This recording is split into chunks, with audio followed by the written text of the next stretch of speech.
first ever video that I made was ranking the 2023 Best Picture nominees, and I had a lot of fun making that video because I love watching good movies, and I also like ranking things. So I figured that I would make a series built off of that first video of the last 10 years of Oscar nominations. So welcome to episode 1 of ranking every year's Best Picture nominees.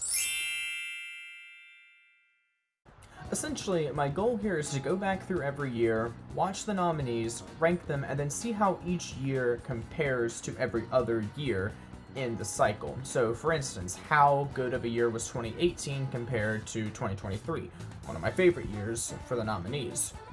I want to kind of see, have the Oscars gotten worse, better? Have they started including more types of movies, more different movies? What have some of the trends kind of been throughout the Oscars in the last 10 years? So essentially, I'm going to rank all of them, and then at the end of the series, I'm going to rank the years, like as a whole, and then I'm going to kind of do, in that video, kind of do like a final thoughts, trends that I noticed across the ranking across the series, and kind of just see what did we really learn from this. So without further ado, let's kick this list off. This movie frustrates me. I knew it was going to frustrate me before I watched it, and then I watched it, and I was still surprised by how much it frustrated me. Don't Look Up is one of the most confusing nominations that I've really seen in a while for Best Picture, just on the sheer principle of how did this movie get nominated for Best Picture? The most prestigious award at the Oscars, this movie got nominated for. I do not get it. Everything else that got nominated this year, comparatively, Don't Look Up feels like a big sore thumb, out of place, just I do not know why this movie got nominated. Adam McKay must have really thought that he was cooking when he made this, and he was cooking about as well as Tyler from The Menu. This movie is a massive misfire and a fundamental failure to understand heavy-handed satire. If you don't know, the general plot of this movie revolves around a group of scientists discovering a comet en route to Earth that will destroy the Earth, then mourning the president, and then the president and most of America just deciding we're not going to do anything about it, it's not a big deal. If you don't immediately know what they're going for there, you either don't live in America or follow world news, really, or you're out of the loop, basically. This is a blatant allegory for climate change and similar issues in the sense of immediate threat issues, but it's largely going after climate change, and this movie just misses the mark on satire.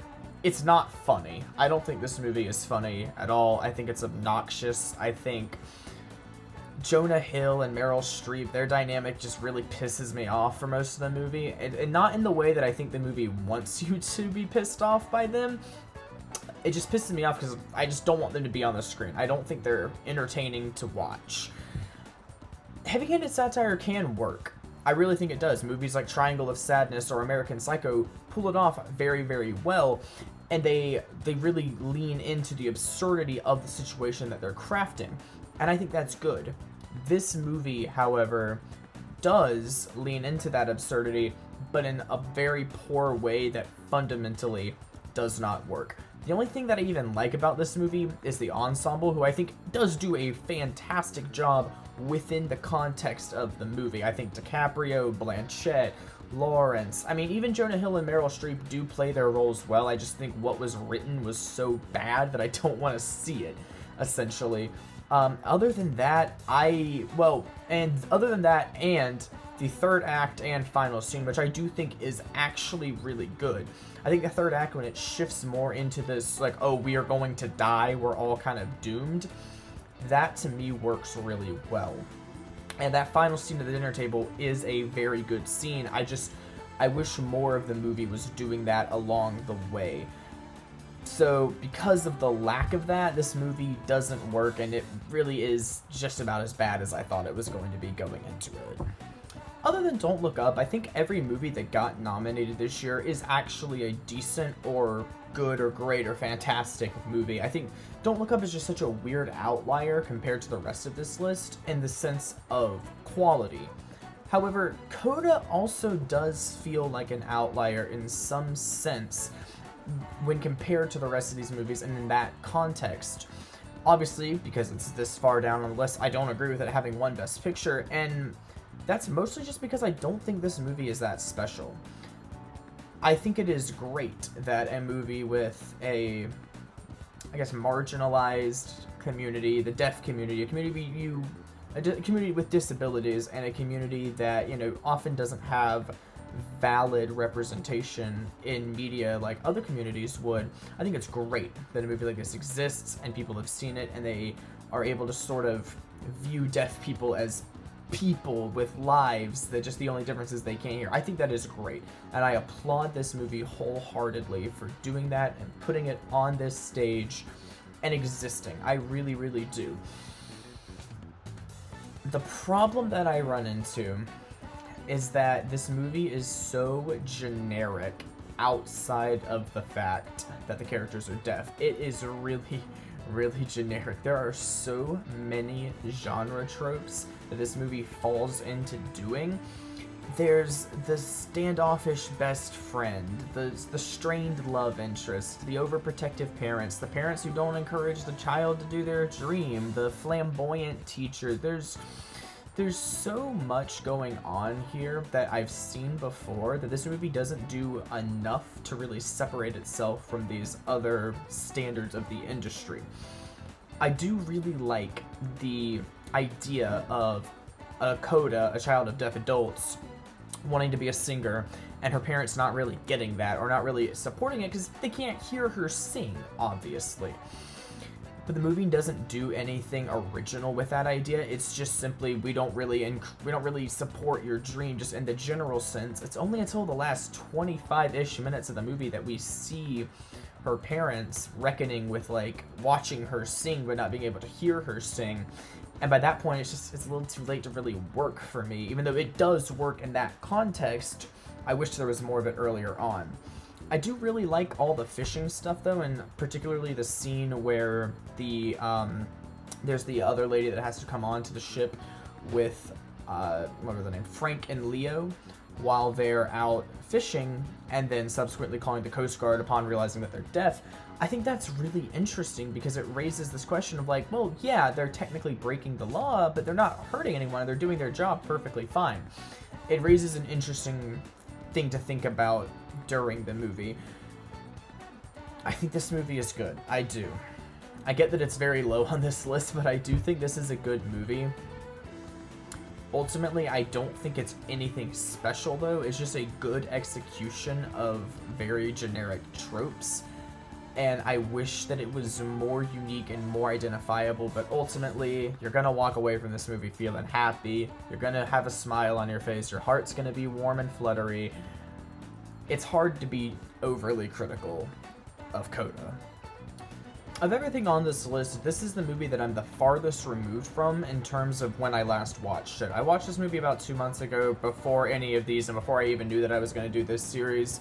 And even at the time, I was not a huge fan of Licorice Pizza. This was my first movie by Paul Thomas Anderson, my introduction to the filmography of PTA. And it wasn't really the strongest start, in my opinion. I get that he has this very specific style. He does things in his own way, and he's identifiable for that, and I get that, and I respect that. I love when directors are like that. But I just don't really feel like everything came together and worked properly for me during Licorice Pizza. Sometimes things were honestly just, I didn't know what was going on the screen, and then sometimes when I did know what was going on, they felt a little jumbled or they dragged for too long. It's a weird movie, Licorice Pizza in general, and I probably do need to rewatch it to kind of grasp more of what's really going on with it. Because reading the plot back on Wikipedia, this movie feels messy on paper, but it isn't. I remember watching it and not really feeling it was super messy, just kind of like we're going from thing to thing really quickly here. So I probably do need to go back and rewatch this and get a better perspective on it. But I also I don't know if this style is really for me. These rapid shifts that we encounter so much in the movie, from, waterbeds to pinball machines to elections to all this stuff, it's very vast and different and complicated, and it shifts so rapidly that I'm not always sure I enjoy it. I do enjoy Alana Haim and Cooper Hoffman in this movie. They are very good. They are fantastic even, and the fact that this was both of their debuts in film is stunning to me. You could convince me that they have done other stuff, and I would have 100% believed you.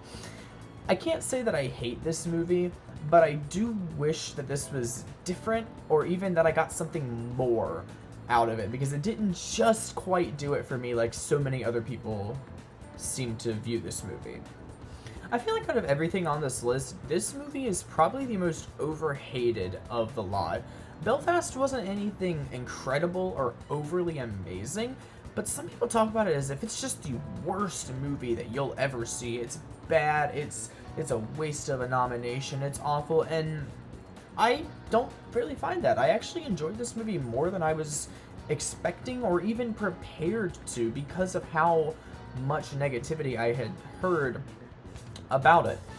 I don't know much about the time period that this takes place in, the Troubles, so it was called, in Ireland. I don't know much about that. I didn't know much about it going into, and I mean, honestly, I still don't know a lot about it after, other than that it was a religious conflict in a contemporary setting, but Kenneth Branagh does. He lived this, he dealt with this, and in that screenplay you can feel this very, very personal story. He is telling you this very, very personal part of his life, and it comes across very well in the movie. However, the theme comes across well, but the actual moving parts of the movie are of mixed quality. There is a lot going on in this movie, between Buddy dealing with having to move, the thought of that, then the eventual reality of that, his friend, his grandparents. There's a lot going on here, and in a movie that's only an hour 40, it does kind of feel like some of it just gets, we kind of just go through this stuff without really having time to sit and think with the characters at times. My favorite part of this movie, however, is the framing and the, I guess you would say the cinematography, but it's mainly the framing of shots, not necessarily the specific shots. There are a lot of times where they will set the scene up where there's characters on like one side, and then a wall, and then a character here, and there's another wall, and then back in the background there's another character that's blocked off by a frame or lines, and they use these walls and like lines to kind of guide your eyes around to the scene. Sometimes you won't even notice all the different people that are within the scene until you really stop and look at it. And I love stuff like that. I love when movies do unique things like that, like Wes Anderson's style of the symmetry. I love unique stylization like that. And this movie, it works very, very well. And there were several times where I was just like, I would pause the movie and kind of like look around the shot and see all the different stuff in it, because it's so cool to look at. I don't really care that it was in black and white either way. Some people have that as a criticism or a positive. I didn't care either way. It didn't do anything for me. The ending was a little weird, I will give it that, where like Judi Dench just talks to you, and it's like, okay, that's kind of weird. I don't really feel like that needed to be a part of this. But other than that, I can't say that I loved this movie, because I didn't.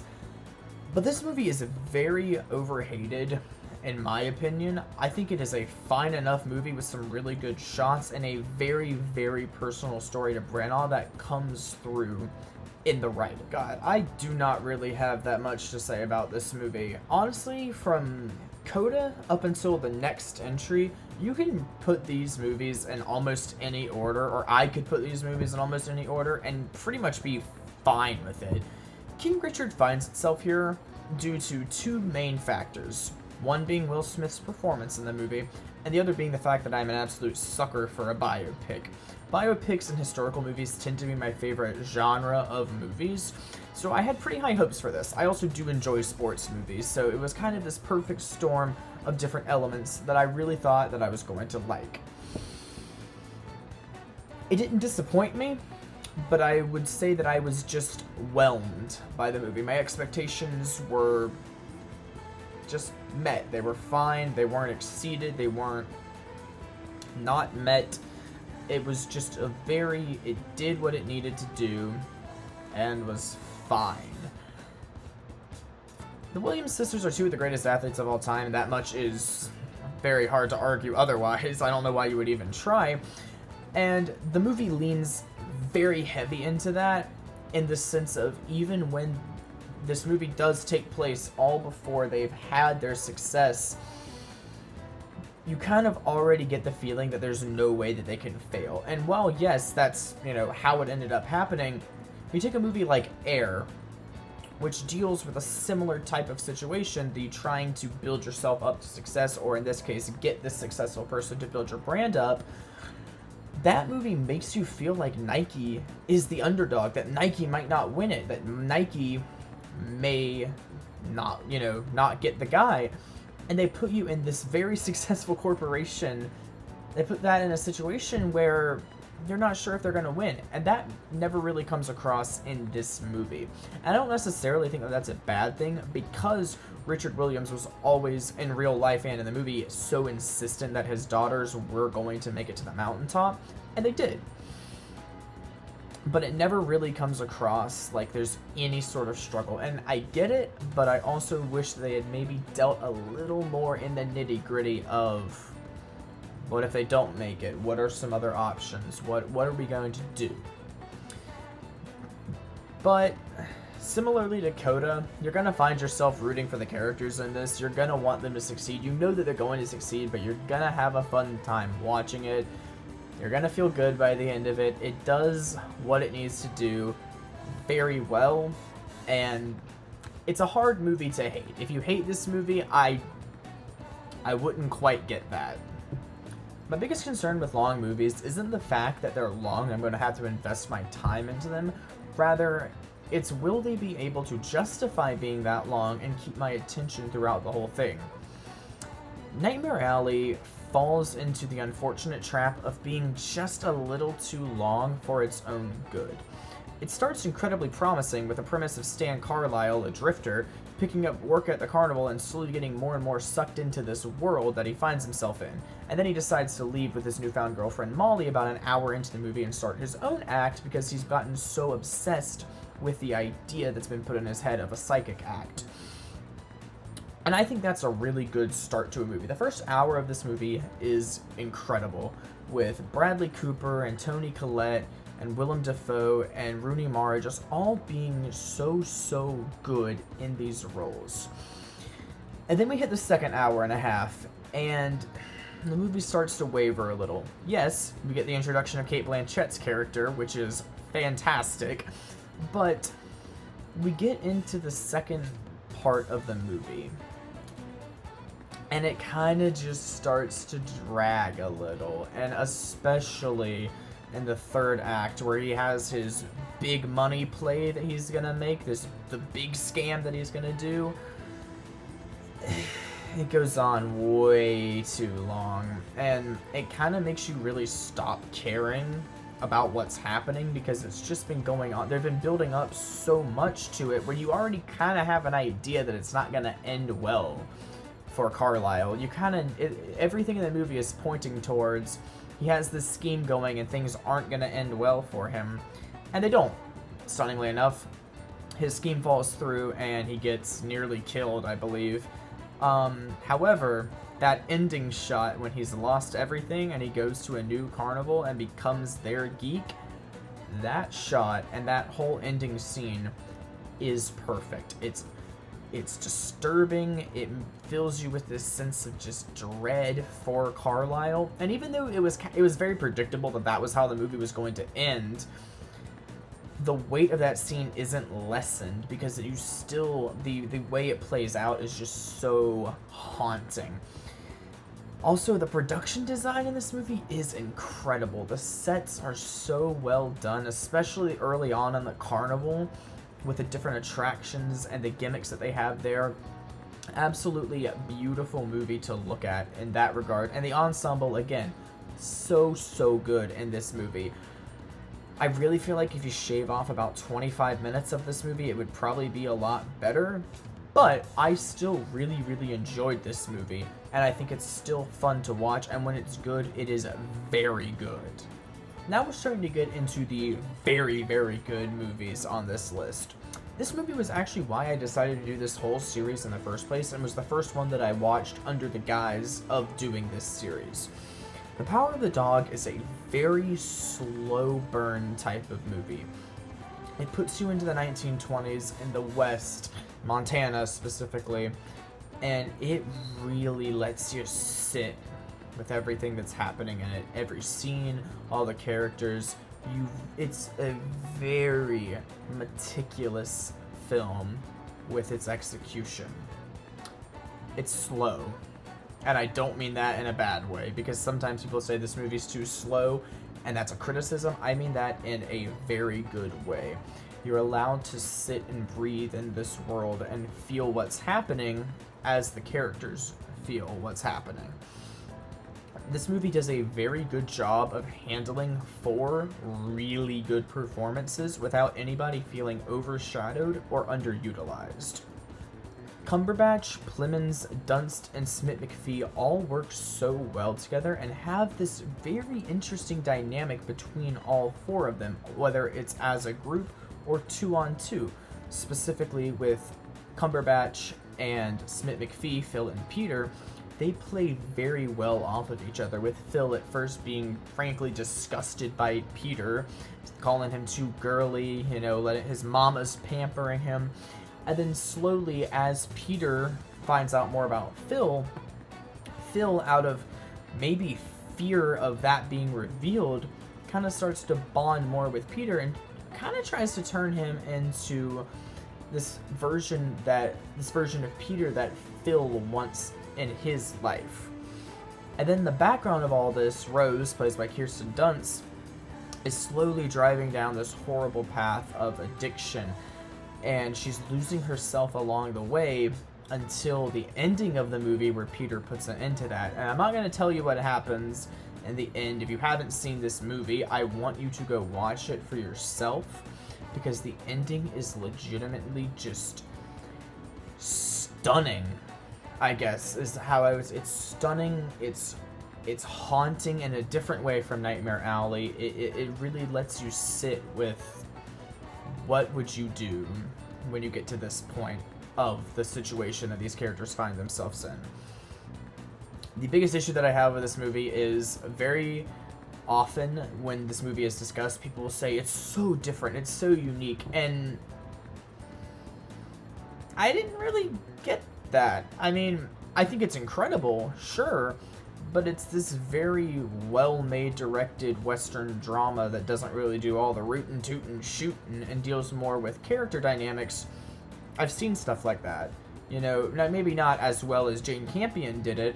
I would say probably not even close, but that is kind of the only thing that made me not like it quite as much. But maybe if I go back and rewatch it, knowing more of what I'm getting into, that criticism might easily melt away, and this movie could find itself higher on this list. But I'm trying to only watch every one of these once, unless I've already seen them, and then there's no helping that.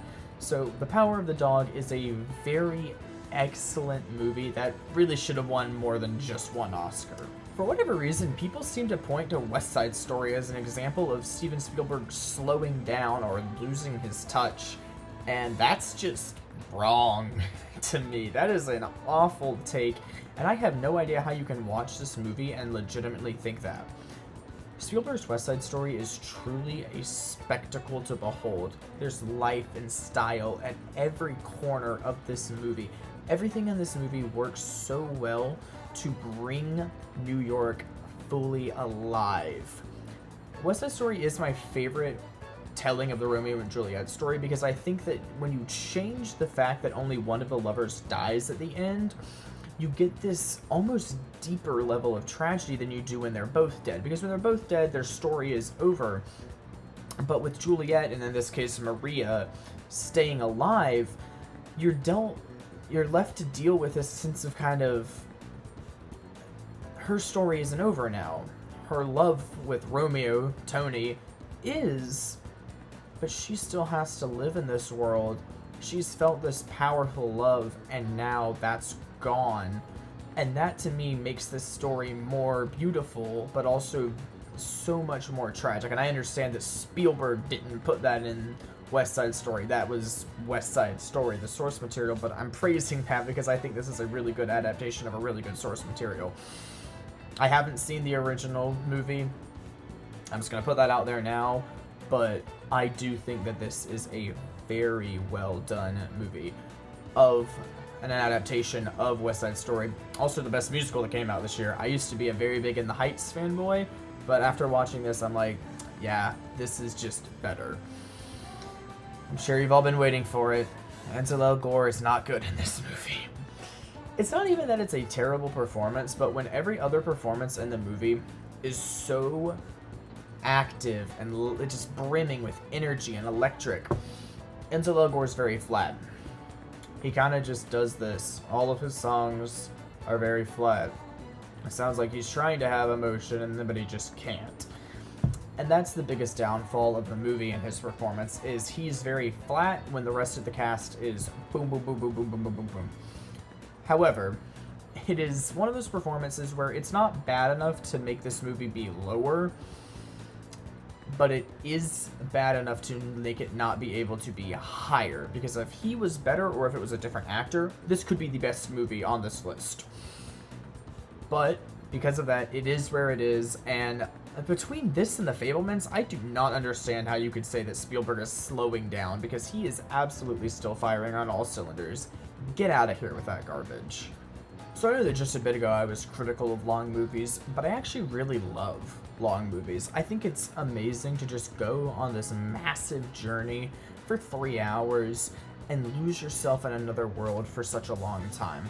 I also love Japan and Japanese culture, so is it any shock that Drive My Car is this high on the list? This movie feels damn near tailor-made for me, and it did not disappoint me. I had heard some largely positive things, but whenever I would watch other lists, Drive My Car would kind of be in that 5 to 7 range, and I was like, okay, maybe it's not as good as everybody or the critics say that it is. And that was wrong. I was wrong about that. This movie is so good. It's slow, it's methodical. The same thing I said about Power of the Dog, but this add 40 minutes.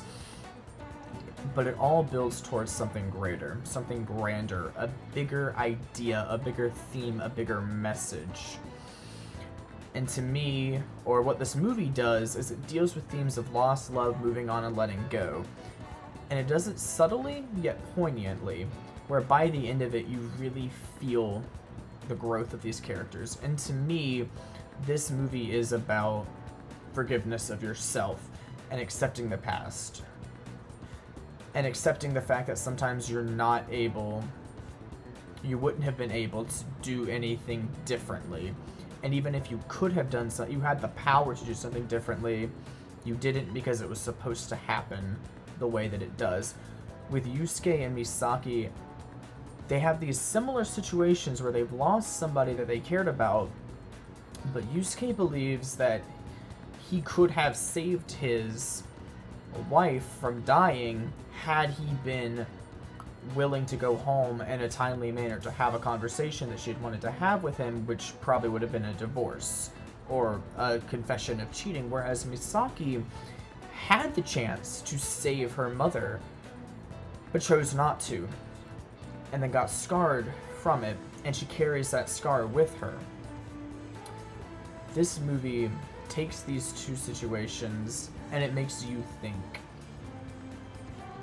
If I was Misaki, what would I have done?